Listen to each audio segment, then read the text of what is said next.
নীরব দর্শকের দেশ, ইতিহাস, সংগ্রাম ও আমাদের আত্মপর্যালোচনা। নীরব দর্শকের দেশ, ইতিহাস আছে, সংগ্রাম আছে, কিন্তু আত্মপর্যালোচনা কি আমরা সত্যই করেছি? ইতিহাসের শিক্ষা।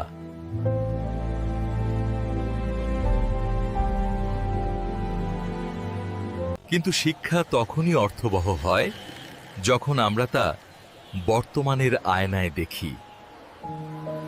লর্ড ক্লাইভ তার ডায়েরিতে লিখেছিলেন,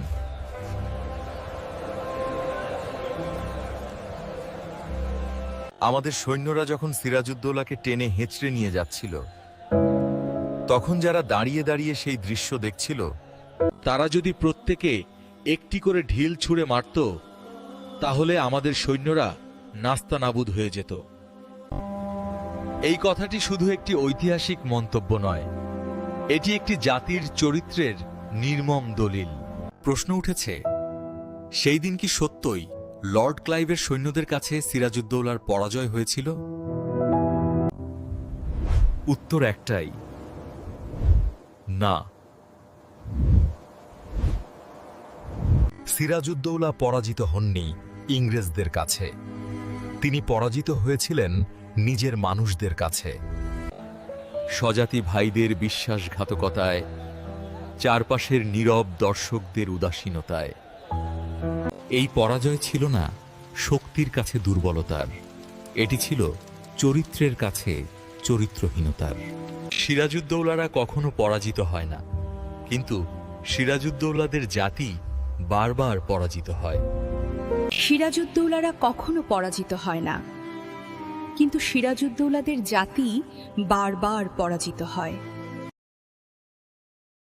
জাতির বিশ্লেষণ।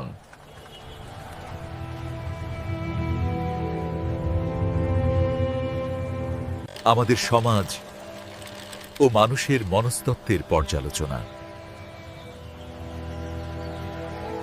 আমরা তখনও দেখেছি, আজও দেখি, কিন্তু হাত বাড়াই না।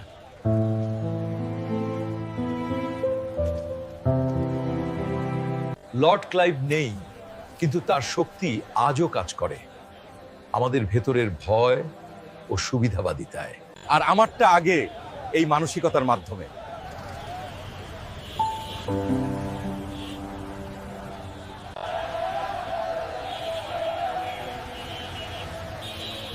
ইতিহাস আমাদের একটাই শিক্ষা দেয়, কোনো জাতিকে বাইরের শত্রু ধ্বংস করতে পারে না, যদি না সেই জাতি ভেতর থেকে নষ্ট হয়ে যায়। নীরব দর্শকের দেশ।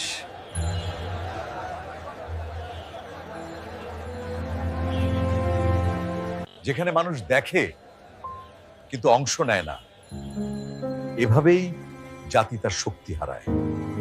ঘুরে দেখি নেই, আজকের বাংলাদেশে দৃশ্যটা অস্বস্তিকরভাবে পরিচিত। দেশ একটা, কিন্তু অনেক মত, অনেক দাবি, অনেক প্রতিশ্রুতি। সবাই বলে আমি দেশের ভালো চাই। কেউ উন্নয়নের নামে, কেউ আদর্শের নামে, কেউ ধর্মের নামে, কেউ যুক্তির নামে, এবং প্রত্যেকেই নিশ্চিত সেই একমাত্র ঠিক। এই নিশ্চিত হওয়াটাই আজকের সবচেয়ে বড় বিপদ।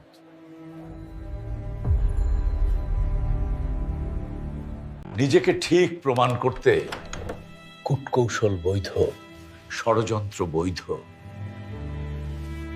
মিথ্যা বৈধ, চরিত্র হনন বৈধ।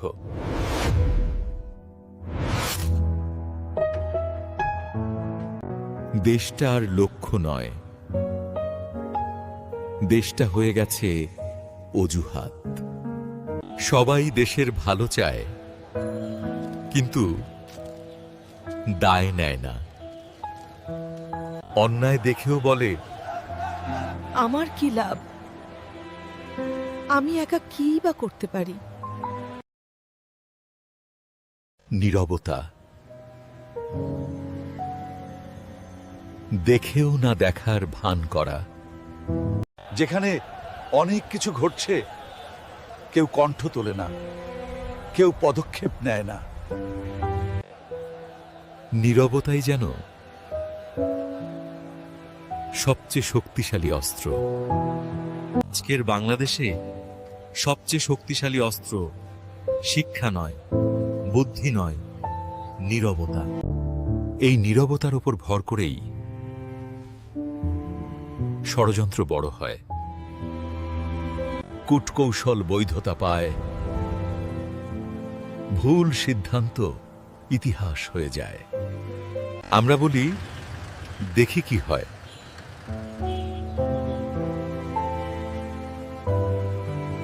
কিন্তু ইতিহাসে কখনো দেখি কি হয় এই চিন্তা বা আচরণ দিয়ে কোনো জাতি গড়ে ওঠেনি। সংগ্রামের জাতি, কিন্তু দাঁড়াতে না পারা মানুষ। চেষ্টা করতে চায়, সাহস আছে, কিন্তু ভেতরের ভয় সব সময় বাধা দেয়। আমাদের ইতিহাস বুকের তাজা রক্তের ইতিহাস। ইংরেজ বিরোধী আন্দোলন, 1947-এর দেশভাগ, 1971-এর মুক্তিযুদ্ধ, বিদ্রোহ, আন্দোলন ও অভ্যুত্থান, সবকিছুর পরও প্রশ্ন থেকে যায়। বিদ্রোহ, আন্দোলন ও অভ্যুত্থান সবকিছুর পরও প্রশ্ন থেকে যায়। এত লড়াই, এত রক্তদানের পরেও আমরা কেন দাঁড়াতে পারছি না? কারণ আমরা লড়াই করি কিন্তু রূপান্তর ঘটাই না। কারণ আমরা লড়াই করি, কিন্তু রূপান্তর ঘটাই না। আমরা দেশ পেয়েছি, কিন্তু রাষ্ট্র কেমন হবে সে প্রশ্ন এড়িয়ে গেছি। আমরা সরকার বদলেছি, কিন্তু শাসনের চরিত্র বদলায়নি।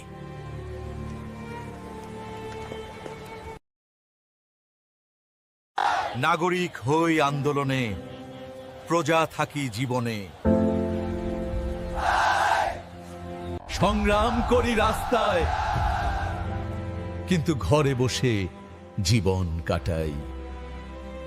আন্দোলনে আমরা নাগরিক, দৈনন্দিন জীবনে আমরা প্রজা।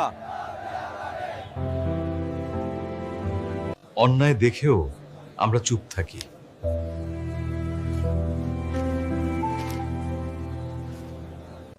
দুর্নীতি মানিয়ে নেই, ক্ষমতার সামনে মাথা নিচু করে থাকি। আমরা রাষ্ট্রকে সরকার ভেবেছি, ভুলে গেছি রাষ্ট্র মানে আমরা। আমরা রাষ্ট্রকে সরকার ভেবেছি, ভুলে গেছি রাষ্ট্র মানে আমরা। আত্মসমালোচনা, নিজের অবস্থান, নিজের সীমাবদ্ধতা বোঝা, ভবিষ্যতের পথে দিক নির্দেশনা খোঁজা। যদি আমরা অন্যায় দেখেও ভাবি এটা আমার বিষয় নয়, তাহলে আমরা যে পক্ষেই থাকি না কেন, আমরা দর্শকের দলে। আমরা দর্শকের দল। যদি সত্য বলার আগে আমরা হিসাব করি, এতে আমার কি লাভ বা ক্ষতি হবে, তাহলে সমস্যা বাইরে নয়, ভেতরে। আমরা যদি সবসময় অপেক্ষা করি অন্য কেউ আগে বলুক, তাহলে আমরা পরিবর্তন চাই নাকি শুধু ফল ভোগ করতে চাই? আমরা কি নীরব দর্শক, নাকি সেই ব্যক্তি যিনি ইতিহাসের অংশ হতে চায়? আমরা কি নীরব দর্শক, নাকি সেই ব্যক্তি যিনি ইতিহাসের অংশ হতে চায়? ভবিষ্যতের প্রশ্ন।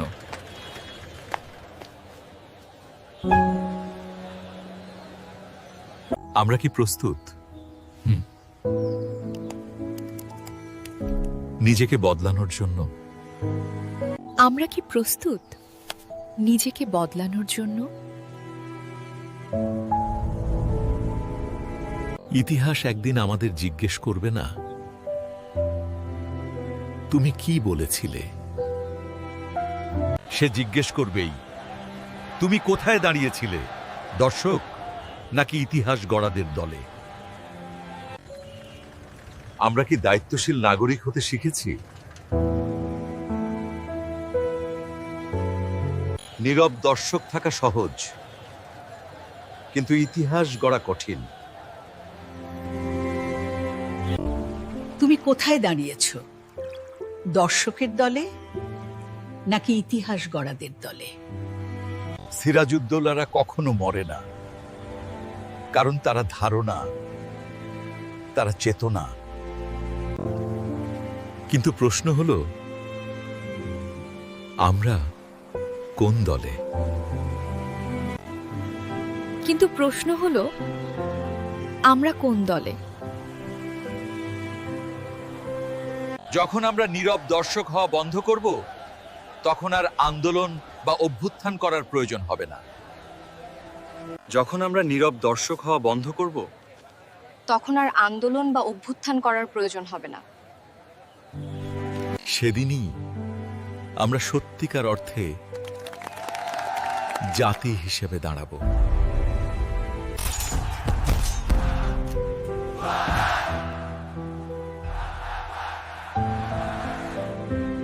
শেষ নয়, শুরু এখনই, নিজের থেকেই।